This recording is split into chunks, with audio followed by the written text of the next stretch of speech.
تم میں سے کوئی نہ کاٹا جائے. پھر یہ تازہ دودھ، یہ اچھی طرح سمجھ لیجئے، یہ تازہ دودھ کب تک رہے گا؟ آخر ماؤں کا دودھ بھی سوکھ جایا کرتا ہے. مکہ اور مدینہ کی چھاتیوں سے یہ دودھ سوکھ گیا کہ نہیں؟ یعنی تم مکہ جاتے ہو، اب وہاں کچھ نہیں ملے گا، وہاں کا دودھ سوکھ گیا ہے. اللہ کی رحمت وہاں نہیں ہے. اس دودھ وہی ہے نا، مکہ اور مدینہ میں اللہ کی رحمت ہے. تو ان کا یہ دعویٰ ہے کہ مدینہ اور مکہ میں جو ہے اللہ کی رحمت اب نہیں ہے. اب یہاں جس کو یہ دودھ کہہ رہے ہیں وہ سوکھ گیا، تو ابھی وہ قادیان میں ہے، قادیان میں ملے گا. تو یہ تو ان کی، اب یہ دیکھ لیجئے، اب یہ کتاب ہمارے پاس ہے اوریجنل. اچھا جی. انہوں نے اب اس کو کتابوں کی شکل میں شائع کرنا شروع کیا. میں حیران رہ گیا جب اس تاریخ کے حوالے سے میں نے وہ جلد دیکھی، اس میں یہ حصہ غائب ہے. ٹھیک ٹھیک ٹھیک ٹھیک. یہ کلٹ نہیں ہے کہ اپنے اصل تعلیمات کو چھپا رہے ہیں. کیوں چھپا رہے ہیں؟ تو میری بھائی اور بہنوں جو قادیانی بہن بھائیوں سے درخواست ہے کہ آپ پڑھیں، اس کو دیکھیں تو صحیح. یہ دیکھیے، اور یہ عید الفطر کا خطبہ ہے. جی ہاں جی، تھوڑا اس پہ تھوڑی سی آپ روشنی ڈالیے. یہ کیا ہے؟ یہ عید الفطر، وقت ہمارے پاس بہت کم ہے بابا صاحب، باتیں بہت ضروری اس کو آپ، یہ عید الفطر کا خطبہ ہے. ایک قادیانی کے ساتھ میری کرائیڈن میں بحث ہو گئی ان کے گھر میں. جی. ساری باتیں ہوتی رہی. میں نے کہا یار ساری باتیں چھوڑ دو، میں یہ پیش کرتا ہوں.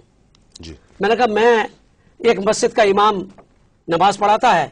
کل اس آپ نے ایک ویکینڈ میں دیکھ لیا، وہاں ویکینڈ میں دیکھ لیا اس میں ویسٹ اینڈ میں آپ نے دیکھا کہ ہماری مسجد کا امام یہاں کیا کر رہا ہے. تو اس کو دیکھ رہے ہیں آپ. وہ دیکھا اندر چلا گیا ڈانس ہال میں، اوپیرا میں، یا کسی نائٹ کلب میں چلا گیا. تو آپ نے کہا ہمارا امام یہ کر رہا ہے. تو میں نے ان سے پوچھا، میں نے کہا وہ امام کے پیچھے نیکسٹ ڈے آپ نماز پڑھیں گے؟ جی. تو وہ کہتے ہیں یہ نہیں پڑھوں گا. جی. وہ تو کرپٹ ہے. ٹھیک. میں نے کہا کیوں نہیں؟ کہتے کرپٹ ہے، ایسا آدمی کوئی جا سکتا ہے؟ تو یہ ذرا دیکھیں خطبہ عید الفطر. جی. اچھی طرح یہ اصل میں ناظرین خطبہ عید الفطر جو ہے، اس میں یہ ہے کہ جو ان کے خلیفہ تھے، کیا نام تھا جی؟ مرزا محمود صاحب جو تھے، وہ کسی ایک اوپرا ہاؤس میں یا کہیں کوئی اوپرا میں گئے، اور وہاں جا کر انہوں نے کچھ یہ فاشا پن دیکھا. تو بعد میں انہوں نے کچھ دعویٰ کیا کہ میں نے اس لیے دیکھا. کیا وجہ تھی ان کی؟ اسے لکھا، دیکھیں میں پڑھ دیتا ہوں. جی ٹھیک ہے. وہ کہتا ہے کہ مجھے اوپرا میں لے جائیں، یورپین سوسائٹی کا ایب والا حصہ بھی دیکھو.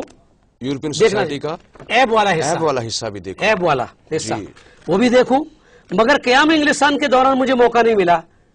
اب یہ جب ہم فرانس آئے تو چودھری ظفر اللہ خان سے میں نے، جو میرے ساتھ تھے، کہا مجھے کوئی ایسی جگہ دکھائیں جہاں یورپین سوسائٹی اوریانی سے نظر آئے، یعنی ننگا پن نظر آئے. تو پھر آگے وہ کہتا ہے وہ گیا وہاں اور داخل ہوئے، اندر دیکھا تو کہتا ہے میں نے دیکھا کہ یہ دیکھا کہ سینکڑوں عورتیں بیٹھی ہیں. جی. میں نے چودھری صاحب سے کہا کہ کیا یہ ننگی ہے؟ انہوں نے کہا یہ ننگی نہیں ہے، بلکہ کپڑے پہنے ہوئے ہیں، مگر باوجود اس کے وہ ننگی معلوم ہوتی ہے. تو یہ بھی ایک لباس ہے، یعنی گون. جی جی. جس سے تو آگے موٹا موٹا لکھا ہے. ٹھیک ہے. کہ نام تو اس کا بھی لباس ہے، مگر جسم کا ہر حصہ بالکل ننگا معلوم ہوتا ہے. استغفر اللہ. ہم اس پہ اور آئندہ پروگراموں میں انشاءاللہ اور اس پر بحث کریں گے، بتائیں گے، ڈیٹیل سے بات کریں گے اور بحث کریں گے. اصل میں وقت جو ہے وہ ہمارا ساتھ تو کبھی بھی نہیں دیتا. ایک بات جانے سے پہلے میں آپ سے گزارش کرتا ہوں کہ انہوں نے مکہ اور مدینہ میں، ان دونوں شہروں میں سے ایک شہر میں اپنا وفات پانے کا دعویٰ کیا تھا. وہ مرزا غلام احمد نے کہا تھا جی کہ میں مکہ میں مروں گا. جی. ان کے دعوے تھے نا؟ دعوے تھے. ٹھیک. لیکن اللہ نے ایسا کیا کہ حرم میں جانا ہی نصیب نہیں ہوا. انہوں نے حج ہی نہیں کیا، عمرہ بھی نہیں کیا، حج نہیں کیا، عمرہ نہیں کیا، دیکھنا بھی نصیب نہیں ہوا، وہاں کی ہوا بھی نہیں لگی. مرا لاہور میں اور دفن ہوا قادیان میں. یاد رکھیے نبی جہاں فوت ہوتے ہیں دفن وہیں ہوتے ہیں، وہیں دفن ہوتے ہیں. رسول پاک صلی اللہ علیہ وسلم اس حجرے میں جہاں فوت ہوئے وہیں دفن ہے. یہ کہاں پہ فوت ہوئے تھے؟